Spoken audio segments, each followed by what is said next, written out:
waiting, magkakaroon na kami ng family doctor. So, papunta kami doon ngayon. Meron kami meet and greet. 1 month bago kami nakapagpa-appointment para sa meet and greet. And then, bago kami nagka-family doctor, almost 2 years din yung inantay namin. Yung bago naming family doctor, siya yung naging replacement nung dati naming doctor na si Dr. Richards. Kaya same clinic kami ng dati namin. Nasa listing kami ng 811 list dun sa mga walang family doctor.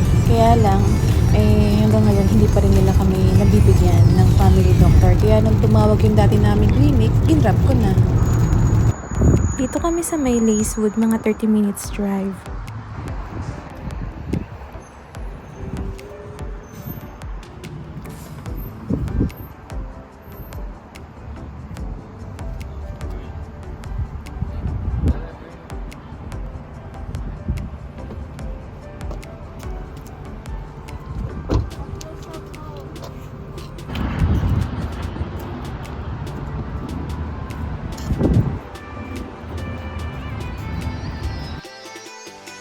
Meet Dr. Addy. Siya yung aming bagong family doctor. So, kinuha niya yung height and weight namin. Tinanong din niya kung updated yung mga vaccines namin. And then, tinanong din niya kung ano yung family histories namin. So, basically, para siyang general check-up. And then, binigyan din niya kami ng requisition form para sa aming blood works. 3 years na rin kasi kami hindi nakakapagpa-check ng blood. Yun yung kagandahan ng may family doctor. So, yung mga referrals, madali lang and madali lang din magpa-general check-up. And then, hindi ka rin dito pwedeng basta-basta pumunta sa mga specialist. So, kung gusto mong, kung kailangan mo ng specialist, kailangan ng referral ng family doctor. Ayan, meron na kaming family doctor. So, okay naman kami, pero magpapa-blood test kami. Overweight ako. Overweight siya. 200 pounds. 200 pounds daw. Anong timbang ni Daddy? 200. Excuse me? And yours, I haven't checked it, but mine was 88 Ay, pounds. pauwi na kami. Pumunta kami sa New Asian Food Market. Kumain lang kami doon and bumili ng mga snacks. Tapos ngayon pauwi na kami. Daddy, hi ka. Hi.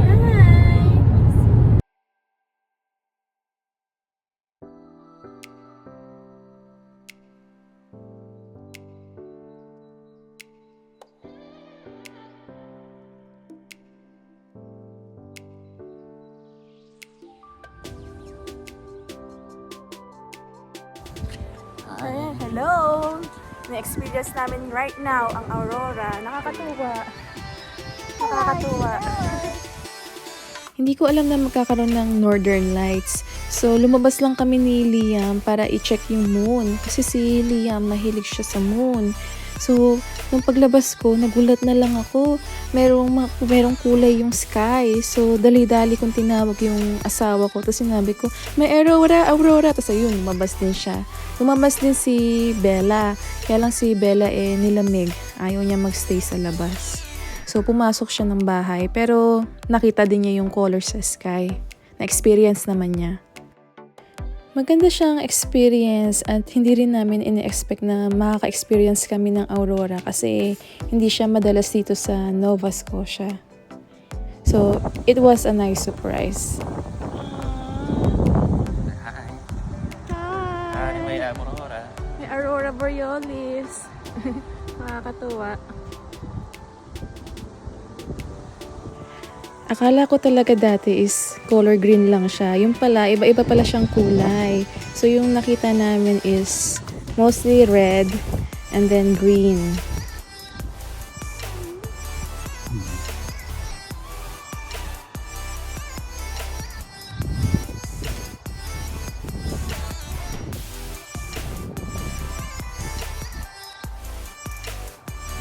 Mami.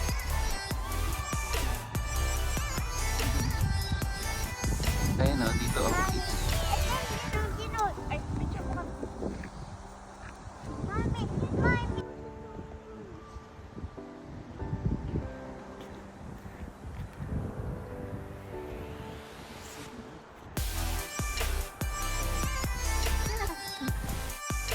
Salamat sa panonood. Sa ulitin ulit. Bye!